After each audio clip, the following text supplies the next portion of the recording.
The entrepreneurs who regret starting businesses,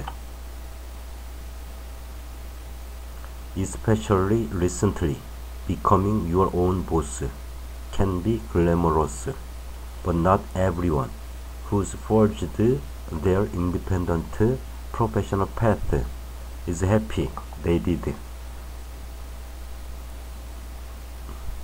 Sam Schrein has been his own boss for nearly 20 years. He's opened his own consultancy firm, launched multiple startups, and advised high-tech, high-net-worth clients as an independent consultant. But if the 54-year-old could go back, he may never have taken the plunge.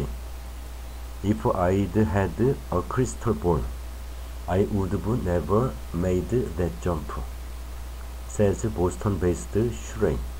I regret it all the time. I look back, and by now, I would have consistently been making 7 figures as a management consultant had I stayed working with the large firms. Quitting work to become your own boss has rarely been more popular. In 2022, for instance, new US business applications spiked to their highest levels since 2004, with more than 5 million new firms starting. But as evidenced by the collapse of Silicon Valley Bank in March, which left many small firms without access to their essential accounts, being a founder comes with big risks and responsibilities, and leads some people to regret ever giving up their day jobs. Schrein learned this the hard way in 2008 when Great Recession struck. He was forced to pay salaries to a team of 15 out of his savings.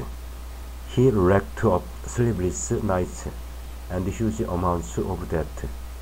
The startups he later launched all ultimately failed, and even now, as a solopreneur, combining freelance consultancy with writing books and developing information-based products, he often looks back with regret at not simply sticking with his job at a large management consultancy in Beirut. My friends envy me, he says, but they don't know what I go through. Every entrepreneur is a risk taker, and the world needs them, but it's not an easy lifestyle. Sam Schrein will continue working for himself for now, but advises others be cautious before taking the jump to self-employment. It isn't uncommon for the realities of running your own business to clash with the expectations, says UK-based careers coach Ayesha Murray. As business owners, we want to succeed, but we often have unrealistic expectations from the outset around sales numbers, income, or work-life boundaries. She points out, if you've had a successful career before starting out on your own, there could be an assumption that whatever you try next will also work out. Added to this is the risk of comparing the gritty reality of your experience as an entrepreneur with the seemingly thriving experiences others share online. That was the case for Catherine Warillo, who first set up her own PR agency in 2006. Having found she struggled with the hierarchy of a traditional workplace. From the outside, it looked like a positive move. The agency grew into a successful business with 7 staff and top clients. But I never switched off, says Warrillow.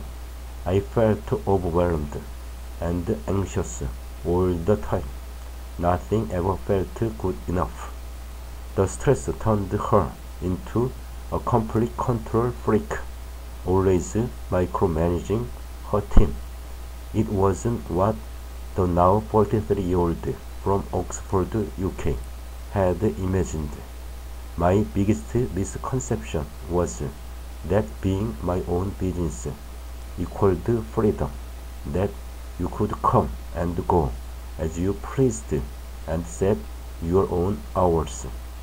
She says the reality was life had to fit around work, with the clients expecting her to be constantly available.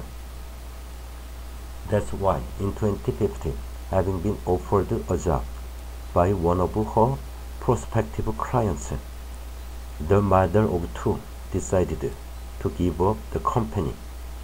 The day I decided not to carry on being self-employed was probably one of the best days of my professional life.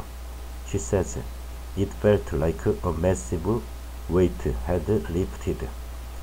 Now managing director at travel company daysout.com, she says she enjoys many of the freedoms she'd hoped would come hand in hand with entrepreneurism.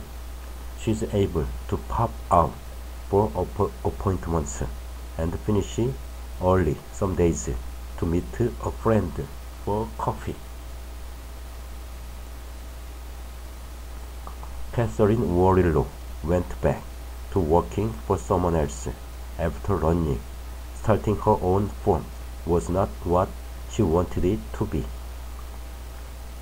As for Shuren, he will stay his own boss for now, though he tried working full-time for a large firm as recently as 2017. He just couldn't make the transition. I found myself despising having a boss over my head, having to report to work, and having to deal with the admin tasks. He says, though these elements may not have bothered him if he'd simply never become his own boss in the first place.